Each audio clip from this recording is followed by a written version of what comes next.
Hello my friends, good to see y'all today. My apologies for being gone for a little while. I've been very busy at work, guys. But I wanted to get a little turning finished up that I've been working on. A little bowl vase I was making. So I'm going to show it to you guys, and I sure hope you like it. It was a lot of fun making it. And I might use it for a fish bowl. It looks kind of cool. So, like I say, guys, my apologies for been real busy. Oh my gosh, have I been busy. Working. So much going on. Lots of videos going on too, but good God, the time. And I ramble, don't I? My gosh, never shut up, Doug. Let's get making this bowl, my friends, and good to see ya. Here it is. Look at the pattern in this. I showed y'all this on the little video I put out a while back, letting you know I was under the weather at the moment. Okay. Cool pattern. Look at the swirls in there. And I've had a lot of objects come out of the pressure pot when they were on 40 and 50 pounds with imperfections in them. And look at this thing, guys.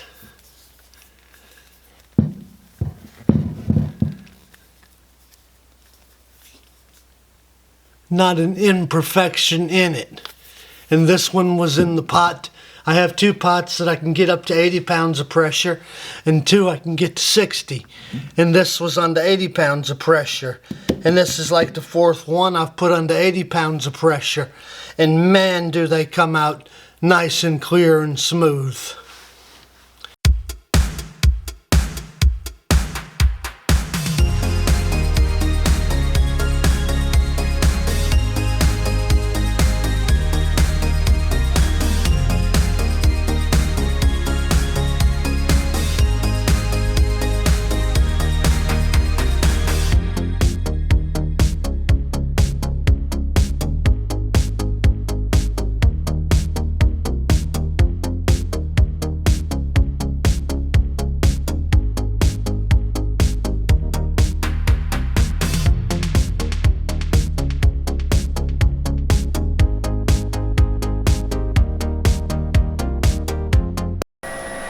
Hey my friends, you'll never catch me working a lathe without a breathing mask. Sometimes I forego a face shield. I shouldn't, but sometimes I do. But I turned off my dust collector and took off my mask and my breather just for a minute because I wanted to talk to you about something. All the old timers and experienced woodworkers will know. You know, you hear people tell you sand through all the stages of sandpaper, all right? And that is true. And the reason you want to do that, nobody ever explains the reason, all right? When you're first starting to sand, and let's say you're starting with 80 or 100 or whatever you're starting with, and you go from 80 to 100 and 100 to 120 and 120 to 160 if you have it, or 120 to 150, and a lot of people will skip stages when they get to that point and go straight to 220. But my point I'm making, if you don't get all of your big scratches out with the 80 to the point when you get to the 100 will take out the scratches left by the 80. The 100 won't take out the real big scratches that the 80 didn't get. Same thing. 300 grit sandpaper will take out the scratches left by 220 and 240, but 320 will not take out the scratches that were missed by 100. So when you're sanding, work your way up through your stages, and the very most important part of the sanding or the process is when you're first starting with your lower number sandpapers. Check and check and check. And make sure you didn't miss any big scratches. Because you don't want to work your way all the way up to 200 or 300 and find the scratch that you should have gotten out of there with the 100. Now you got to go through the process again. So, starting out, make sure you get all your big marks and scratches and tool marks from the turning tools out, and then work your way up through the papers. Higher you go, smoother it gets. And it is a real bummer to get all the way up to 12,000 grit sandpaper, 1200 grit sandpaper, ready to wet sand, and find the scratch that you missed with 220 that the finer paper won't take out. So, just wanted to let you know, guys. I'm going to finish sanding this to 320, and then I'm going to turn it around and chuck it up and take the surface mounting chuck off of the back here so I can hollow it out. I'm keeping my hand on it to keep the dust down, and I'm not pushing hard at all because, like I said, I'm not wearing any of my dust protection or face mask or anything at the moment. So, alright, wanted to let you know, guys.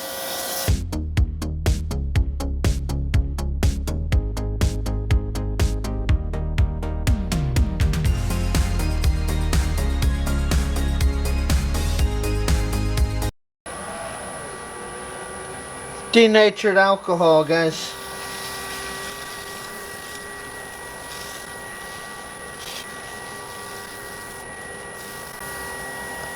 I know, a rag at the lathe. It's gone nice and slow. Can't cause too much harm. Myers sanding sealer. Hey guys, you know, I told y'all I used to, for a very short time period in high school, I was a baker. So the one I'm making fun of here is myself, okay?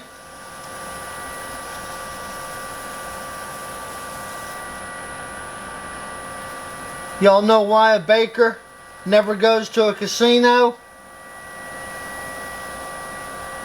Because he always loses his bread.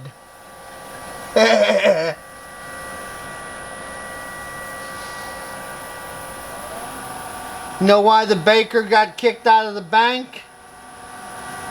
They didn't take his type of dough.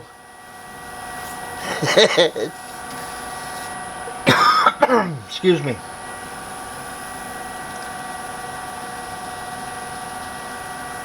The baker lost his job and went to work at the flower shop. They fired him the first day. Do you know why? He was using the wrong kind of flour.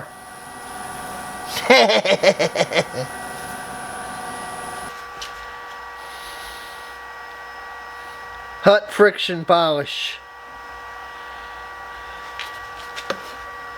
I make my own a lot, but not today. By the way, guys, there's no sponsorship of any kind from Hut. I just like the product, especially their plastic polish. Oh my God, I think y'all have heard me rave on that. What I'm doing here is just sealing up the wood, so when I'm wet turning on the resin, it doesn't affect my wood too much. A mixture of wood and resin. A lot of people like to put a spray finish on that. I'll throw a little bit on there so it shines just a hair. There we go. But I don't. I like to sand it out, wet sand, bring it to its natural shine. That way it can always be touched up very easy. And on a resin piece that's not being used for a food product, of course you should never use any type of resin piece for a food product. I see guys making cutting boards and cheese trays and stuff with resin in them, and they do look pretty, that's true. If you really want to serve food on them, put some clear saran wrap over it first. You don't want to be putting your food on your resin, and especially depending on how that resin's finished.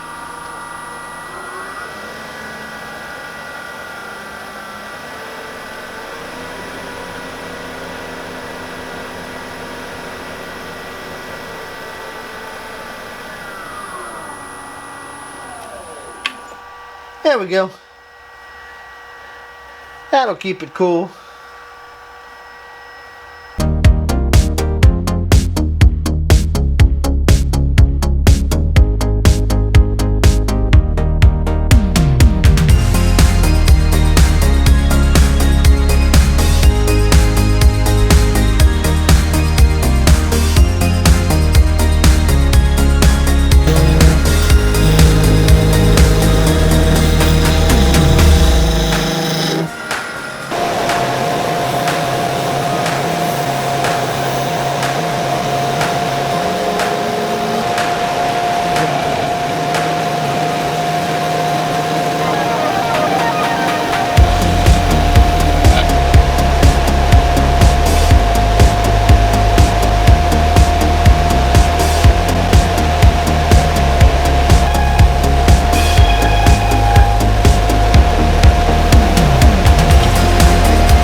Hey guys, just a little note, maybe it'll help you. I got a clog in one of my 4-inch dust pipes, where that one coming off the back of my lathe goes into the 6-inch, and then the 6-inch ties into the 8-inch above the ceiling, right there in the, I say 4-inch to 5-inch. It got clogged, and I had kept 2 of these in the shop. They come with 12 foot of flexible extension rod and that head, and you can buy them at the Home Depot or the Lowe's or the Hardwares. They're meant for cleaning your dryer vents. I'm sure glad I had it waiting here in the shop. You know, that better to have than need thing? Keep one on hand, guys. If you've got duck, it'll work on the flex duck, the metal duck, whatever. And boy, it saved me just now. I had to use 2 of them and go more than 12 feet, but man, I'm glad I have them. Alrighty, my friends, I got it all dry sanded up to 800, so I'm going to go ahead and start wet sanding it all the way. We're using 1000 first, then going 1500 all the way up to 12,000. So let me get started. I'm starting with 1000. This is not a rag, it's a piece of paper towel. By keeping a wet piece of paper towel or a small piece of rag. You never want to bring a large rag or even any really size rag to a lathe.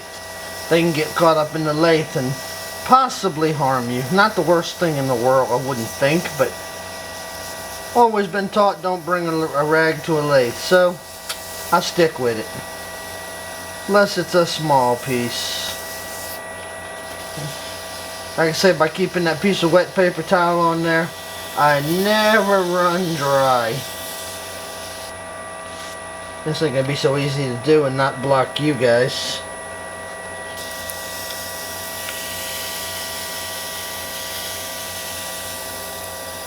This is 1000 I'm using here. I always go overboard with my 1500, the first stage on the wet sanding. Just want to make sure it didn't leave any large scratches from the 400 to 600 or the 800. Alright, my friends, I'm going to finish that process all the way up to 12,000. Same thing you saw there, different stages of sandpaper all the way down. There we go, guys. All wet sanded up to 12,000. Ready for some buffing in the morning. This is enough. For today, that is, anyway. Hope you guys are doing great. Staying safe and having fun. For the wood, guys. Hot friction polish. Put it on, cover the surface, then build up your speed so you build up your heat. Try and stick with that one dried spot on your paper. That seems to work the best. You can see the streaks as you smooth them out by the shine. Excuse me there. Then I'm going to take a dry spot. Again, I can see if I'm leaving any streaks by the shine. That's why light helps. It'd be hard to do this without a little reflection. You couldn't see the perfection and the imperfection. Perfection, imperfection, reflection. There's a thought. Hey, I showed y'all I had that baker's rack that I picked up, that I was using to roll things around the shop with the pans on it, and that's a really great thing. In high school, for a little while, I think in 10th grade, before I started getting out half a day, I was working for Kroger's. That's a grocery store here in Texas. Well, they're all over the United States. And I was the baker. I worked the night shift. And I never had so much fun with that in my life. Working the night shift, the stockers were all rock and rollers. They'd crank up the rock and roll throughout the store. I'd work by myself. That's why I can make fun of myself. You know why the baker never really had that much of a happy life at home?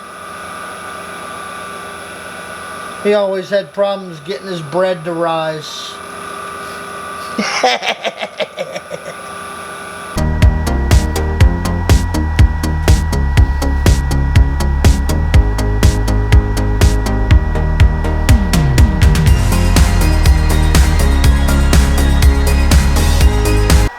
But plastic polish.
Alright my friends, perfectly clean, perfectly dry, and this is where I'm getting that heat going.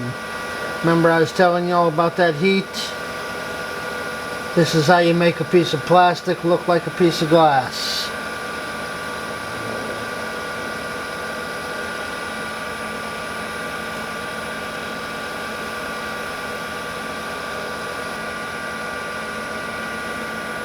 And it do get hot.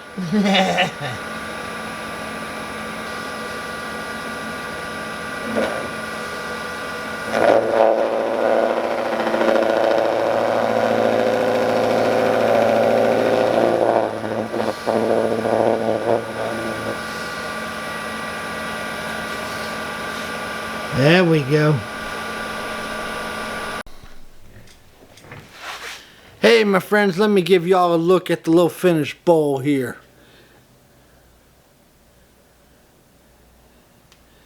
Yeah. Look at the color in that thing. I don't know if the camera's doing it justice or not. And a nice little wavy top. Isn't that pretty? Fun little bowl, fun little project. I came out. I did not come out, okay? I didn't. There we go. What a pretty little bowl. Hope you guys like it. Very nice. There we go.